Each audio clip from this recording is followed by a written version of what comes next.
It was a short time, a matter of months in college, that I went from not even knowing religious sisters still exist in the church to discerning my vocation with the School Sisters of Christ the King. Growing up, my prayer consisted of Sunday Mass and occasionally recited prayers and occasional cry for help. And I believed that God was real, but He was just out there somewhere.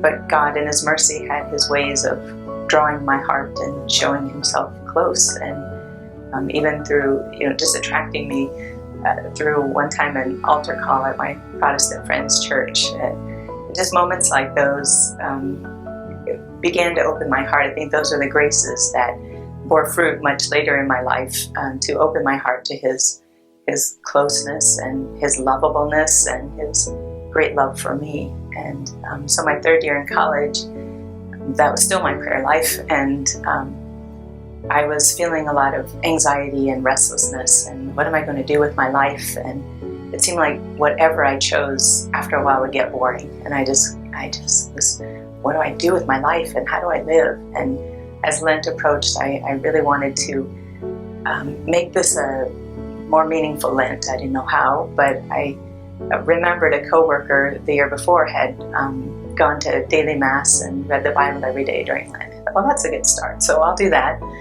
And there's a line that I've heard since then, that Jesus speaking to a saint, make yourself a capacity and I will make myself a torrent. And that's what He did.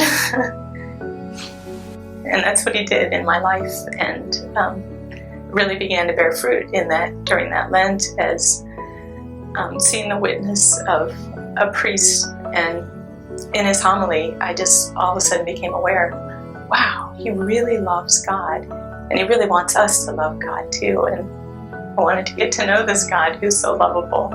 And then also seeing the priest in adoration before the Blessed Sacrament again woke me up to the realization that this is really Jesus. Jesus is God. So God, you are really right here with us. And